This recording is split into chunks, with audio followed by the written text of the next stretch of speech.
Hello, I'm Paul Ailey in conversation with Francis Gaz, author of the crime and political thriller The Assassin's Diary.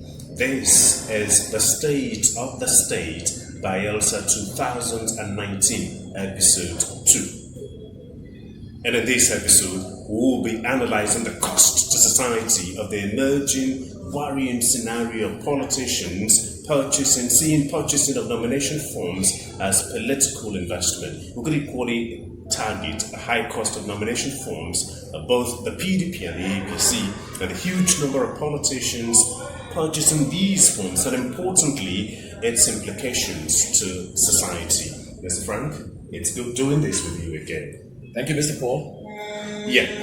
Before we begin, I'd like to say that the State of the State Bayelsa 2019 is the personal effort of Frank and I in getting involved in the political process that will usher in the next government in February 14, 2020. And what we do with this personal effort is basically to interactively analyze the issues around the political process. And so we'd like you to follow us, we'd like you to comment, we'd like you to like us, and we equally like you to importantly subscribe so that you get notified as soon as we upload any videos on the YouTube channel, Paul AB Radio. And so Frank, the focus on this edition of this episode of the program is high cost of nomination forms, the large number of politicians going for the forms, implications to society of this ugly scenario, and expect financing of elections, which is 200 million naira for the governorship, place of fundraising to a political dream, the role of INEC as regulator of the electoral process, and place of a robust but internal political process by which leaders and standard bearers of political parties could emerge. And so let's begin with the high cost of nomination forms. When you hear that the PDP having this huge number of politicians going for their forms in their numbers, stock pegs the price of nomination forms and the extraction of intent forms for as high as 21 million naira, whereas the APC has their forms for as high as 22.5 million naira. When you hear this, what goes through your mind? I was actually disappointed. I was like, what is happening? The PDP national, those people sitting at Abuja, have they decided to make a business out of Bayelsa State? Have they? Why would they do that? Only a few months ago, the PDP nomination form sold for about 6 million, everything put together, both the nomination form and the expression of intent or interest form. Sold for 6 million. A few months later, now we are doing as, and they are saying 21 million. Why are they doing that? Is it business? How much money are they hoping to garner from all of this?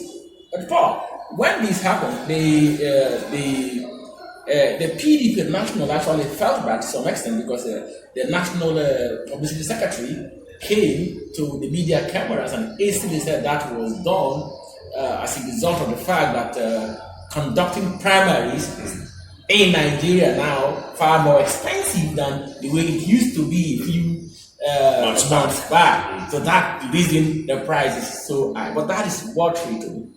That is watery to me. Because if that is the case, they should equally understand this. Apart from hiking the price from 6 million to 21 million, then that they have decided for a people from a particular state to pay. And now in Bayelsa State, despite the price, we've got up to 18 persons, and at the end of the day, by even up to 20 persons who are going for this form. And if everybody is to pay 21 million, we are talking about over 400 million from the PDP.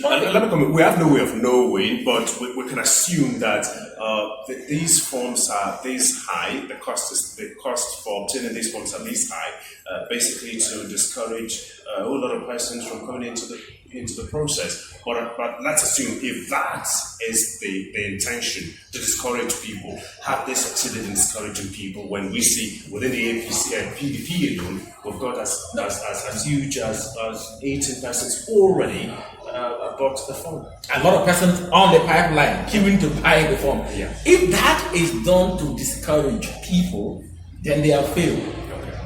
Because it is like attracting more and more persons into the field. They know that this money is big. This is an opportunity for me to be part of the political family.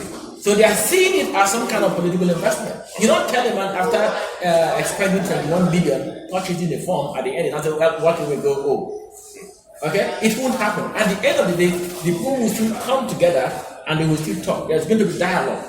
And at the end, one person is going to take it. And that one person will be made to bear the brunt of whatever it is the others have expended. So this process is not sustainable. They should look for other means to go around all of this.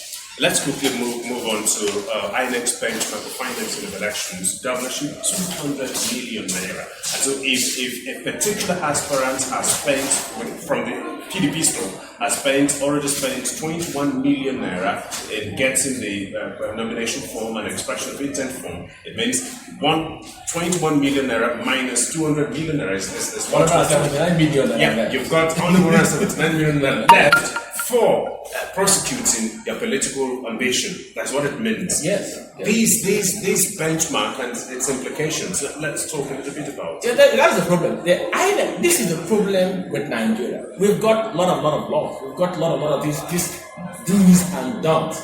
Now INEC has come up with this. For governorship, you can't spend more than 200 million naira. Okay. Then INEC allowed parties to sell forms at 21 million. So like rightly said, 179 million left to be spent. What about the amount of money they've all spent on establishing lavish secretariats all over the place? That in itself is another amount of money. At the end, how much money are we talking about? So I think that benchmark is actually designed to be abandoned at some point. INEC knows it won't work, particularly with Bayelsa State. The people are going to go around and monetize the entire process, and they will spend the big money crazy. And the more they do that, the more they mortgage future. But the most important part I want to talk before I hand it over to you is this: we must know as a people, as a state, we have to understand that our tomorrow depends on today. Just like our today is the outcome of what we had yesterday. So if you were doing this, if you were playing this money politics the way we are playing it now, then you should understand that we started the building process of how our tomorrow is going to look like. The next government is going to inherit this. So whoever that is capable of costing that 21 million or for PDP or 22.5 million for APC, whoever that emerges as governor will first of all look for ways and means to make sure this money is recouped. And he will begin to see himself as someone who bought his mandate in, and as such, he will lord over everybody. So we started building the process for the next. In other words, the next government would have issues of corruption, would have issues of good governance to deal with, because for good governance to be there, for a corruption-free governance process to be there shouldn't be things like political settlements where someone would say, I equally bought forms for as high as 21 million naira in the political party of which you are the governor, and therefore I should be compensated in ways, and that the political settlement meeting we agreed that I should be given a particular contract, or that I should be given a certain number of appointees should come from me. And so the incoming government would have issues of corruption to deal with. It will equally have issues of course, where there is the issue of corruption in a governance process. That governance process is automatically bad. It's no longer going. This is why they say the foundation for corruption, the foundation for bad governance has already been laid. Exactly, that's what they are doing now. This is why they say, and it is correct. I agree with whoever that is saying this, because I'm one of those persons saying this, that corruption in Nigeria is institutionalized. Let's turn to the place of fundraising to a political dream. Despite that the cost of nomination forms and expression of interest forms are this high, we cannot discountenance the fact that in politics, money plays an integral part, an important part. And so you can complain that funds are going for as high as 21 million naira, for as high as 22.5 million naira, but then that is the reason why governance, has huge an amount of money whenever the process comes around. And so money plays an important role. Yeah. Rather, what we should have asked for should be, what we should concentrate even the more should be this, that is this huge sums of money coming from the political aspirants themselves? Is this huge sums of money coming from just a few cronies of these aspirants themselves? Are they making the efforts to raise some of these monies? In other crimes, in civilized crimes, raising finances to prosecute your political aspiration is an important part. It gives the public that awareness that, okay, if you have the ability to raise this much money, then it means you are popular, then it means you've got what it takes to weather the storm and come out successfully as a candidate of your political party, pledge to the ticket of your political party. So it's a huge factor.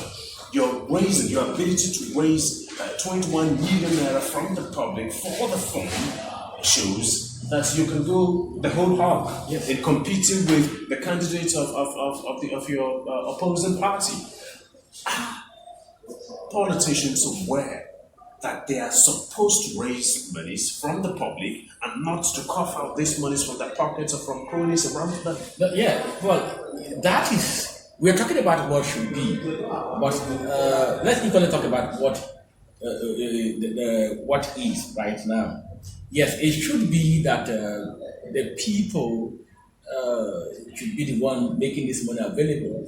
Like, to be very, very upright, one can say that the moment you declare your intent or your interest running for a political office, the first step for people to know whether or not you are credible is fundraising.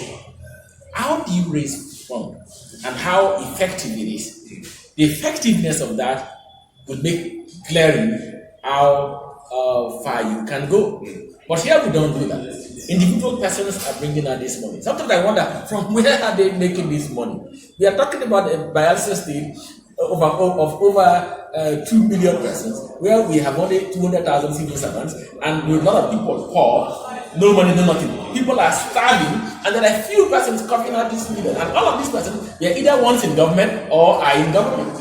So where are they cutting out this money? And then they are using this money to purchase this fund, to do that without any fundraising and all of that. I think this is not healthy. It's not an healthy practice. I know we look at it as people, this is the normal thing. This is a Bayelsa, this is a Nigerian thing. We thought this is normal. But I'm appealing to every one of us that this is not normal. We shouldn't encourage them. We should try and make the people to bring us into the political process.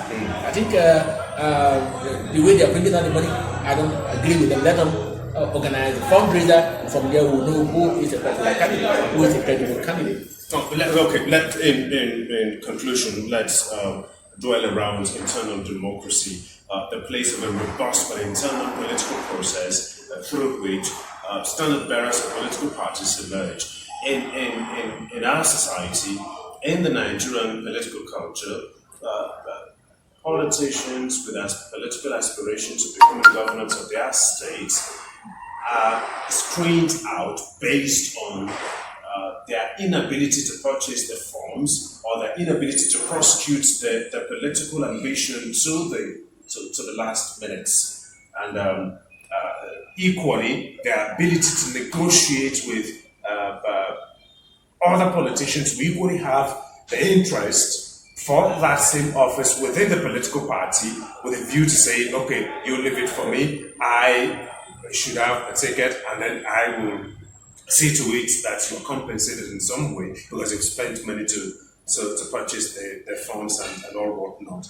Is that a credible way of screening people out and screening people in for the ticket of a political Of course, party. not even nowhere. If you talk about internal democracy in our political parties, you know that it is not there. Take for instance the PDP and the APC; those are the big parties we have. As a member of a political party, you can't be a member of a political party. You have two fundamental rights: the right to vote and the right to be voted for. Okay, then if those are not observed, like the way it is now, if you're a member of the PDP family, no matter what you do, you will never ever vote because the internal democracy process is selection. They select who they want. There might be a lot of persons collecting this form, but at the end of the day, no member of the PDP will vote. They are still going to, the big boys will sit together and will say, we like A, let A come. This is a political party. This is an election in Bayelsa State. But our candidates are all in Abuja doing what? They are lobbying people who are perhaps not Bayelsans. They are lobbying people who are not Bayelsans. Why are they doing that? Because those people are the people who are at the top of the political parties. If those people decide, then Bayelsa will have no other option but as accept. But under normal circumstances, all of these 20% or so persons, both in PDP and the APC, should have been here in Bayelsa State, lobbying, campaigning, telling us their manifesto, telling us what they intend to do, telling us the reason they are better than the next person. It should be them and it shouldn't be the other person. But they are not here. We've not seen any one of them here. They come in casually once in a while, establish a campaign secretariat, and the next minute they are either in Lagos or Abuja or in Kano. So, talking about internal democracy, it is completely not there. That is something that's a great undoing factor to our politics. Just before we finally conclude, I'd like Frank to talk a little bit more with respect to the role INEC should play in ensuring that political parties truly have some level of decency with respect to democracy, internal democracy, and then we will conclude. Yes, I think the INEC should actually focus more on how they can give Bayelsans credible election. That is something that is primary. And for them to do that, they can't just wait for the general election. They have to actually pay their attention on what is happening within this system. Discourage some of these things. Do not allow some of these things to take place. Make the people to be aware of their presence. Then that being said, there's another beautiful part of all of these that I actually like. Like in Bayelsa State, this is another election era, and despite the high cost of the forms, and there are actually a lot of Bayelsans who are interested in Bayelsan affairs. I like the fact that we have a lot of persons getting this form, contesting under different platforms, telling the people they are here to actually rescue us from this or from that, divine mandate of God. So I like the fact that a lot of people are interested in governance. But the only thing I'm going to say, it is not enough to be interested in governance. There should be better reasons as to why you are interested in governance. All right, that's on this episode of the State of the State Bayelsa 2019. Our appeal to you is that this is a personal effort, and that we should like you to encourage us by liking our videos, commenting on them, and importantly, subscribing to them with a view to getting notifications whenever we upload new videos. We'll continue to do this all through the political process until a new governor is installed in government house.